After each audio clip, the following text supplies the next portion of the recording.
Today we're going to be looking at Manic Panic in the color Blue Steel. And you may have noticed we have a little spider friend. He's so tiny. I will... Oh, okay. Come here, come here, come here, come here.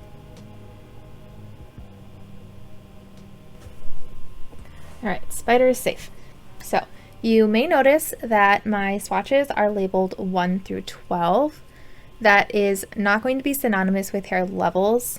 I do different video clips and pictures and such near the end of the video, so the numbers just help us keep track of each swatch. Also, these are human hair swatches, but they are not virgin hair. So they've been chemically colored, treated, or bleached at some point in their existences. One is a pink. It seems like this has a slightly blue undertone, so I'm really curious if this will turn kind of purpley or not. 2 is a gray, 3 is a natural red, 4 is a soft black, then 4 to 11 is a range that goes to a platinum blonde, and then 12 is like a toned version of number 11. So I will start by taking the color directly from the container, and I will apply it at the top of each swatch. Then some people do like to dilute their colors, so I will do a diluted version at the very bottom of each swatch. Please keep in mind, everyone's hair is different, which means everyone's hair will take color differently. Plus different screens and monitors and such can make colors look different. So please just use my video as a reference for how this could possibly maybe turn out for you.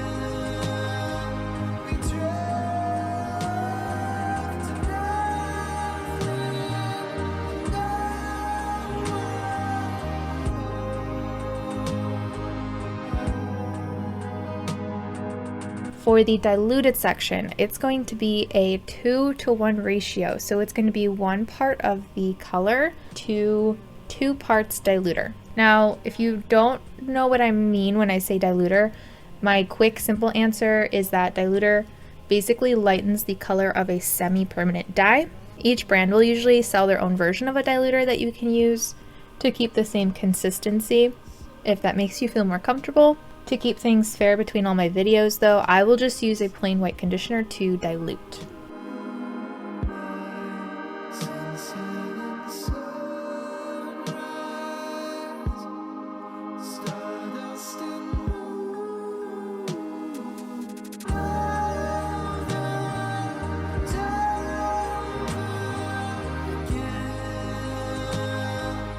Alright, I will let these sit for about 3 hours so they have some time to really absorb the color. I will then rinse them out, and when they're dry, I'll meet you back here and we'll do some comparisons.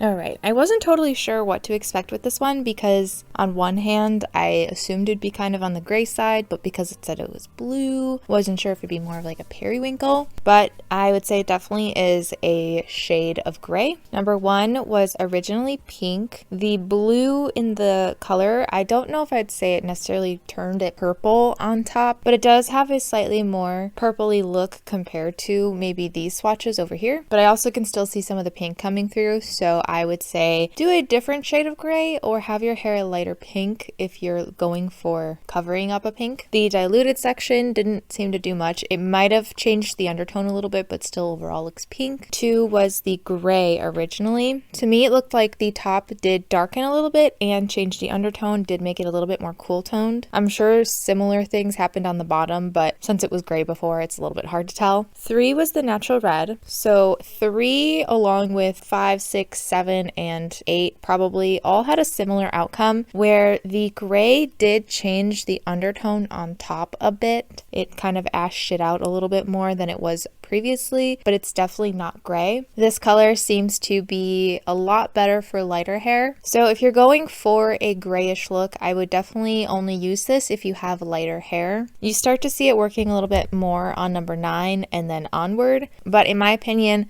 11 and 12 look the best. Up close, there are some bits of the blonde that the gray didn't fully cover on number 10 as well, which doesn't surprise me personally. Doing this for a few years now, I've come to notice that lighter colors that have a bluish undertone tend to work the best on lighter hair. Unless, of course, you're using this to maybe change the undertone of your hair, because like I said, it does look a little bit more ashy on the slightly darker swatches. But I will say, my swatches, once again, are not virgin hair. If you have virgin hair, usually semi-permanent dyes will either struggle to take to the hair or wash out really quickly. So just a warning to anyone watching, do a strand test and see how long it stays in your hair if it does, because there is a chance it won't fully stick depending on your hair and how porous it is. On number 11, it seems to be the most blue, I would say, in undertone, and then once you get to number 12, it starts to get a little bit more on the cool end, so starts leaning a little bit more purpley, which from the swatches I've seen, I think the number 11 is how it's intended to look. So as for comparisons, I actually don't have any colors that are just like this, so I don't really have any perfect comparisons. First thing I want to look at is the other gray that I've done from Manic Panic, and that is Alien Gray. This is comparable to number 12, number 11, number 10, and number 9. Sorry, these swatches are not perfectly straight. They were in a box and they must have gotten kind of squished, so they're a little wonky. But hopefully you can see now just how blue the blue steel is in comparison to a separate gray. Now, in my opinion, the Alien Gray does lean a little bit more purpley in undertone, and it's also a little bit darker. But I would say, even though it is a little bit darker on the lighter swatches, it's still not insanely pigmented. It starts to kind of fade out a little bit on the 9 and 10. So even still, I wouldn't necessarily say that this gray is also for darker hair at all. But I figured if anyone was curious, it would be nice to see the two grays next to each other and see just how blue the blue steel is in comparison. From there, I looked through the rest of my grays and I picked out the gray that has the closest undertone to this, and that is Overtone in Vibrant Silver. This is comparable to number 12, number 10, and number 9. So looking through my grays, I was finding that most of them leaned a little bit too purple or a little bit too green. This Overtone was the closest to a slightly more bluish undertone, but as you can see, it's still quite a bit darker. Even on the diluted section, it's still not quite the same. And I would say at some angles, the Overtone does look slightly more green in comparison as well, but that can happen sometimes with grays to make it a little bit more neutral looking. This Overtone color, though, is a lot more pigmented, and you can see 9 and 10 definitely are much more covered. So something like this would probably be a little bit better for darker hair, even on the diluted section. If you diluted it a little bit less than me, you'd probably get something not quite as dark, but still hopefully something that would take to your hair if the top is too dark anyways. But yeah, hopefully you can see just how unique the blue steel is compared to my most similar thing that I have. I did consider comparing this to a light blue, but all of the light blues I had were just so different, it kind of felt unnecessary. But of course, if you do want to see that, feel free to let me know. I can always post something on my Patreon and link it for you guys with any color that you're curious about. Alright, so now I'd like to get into the before and after swatches. Those, as well as anything past this point in the video, will all be done in natural lighting.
I hope this video helped. If you have a request, I do have a link below to a Google form you can fill out. Just remember, I only do brands that do not test on animals. Thank you so very, very much to my patrons, and thank you very much for watching, and I hope to see you in my next video.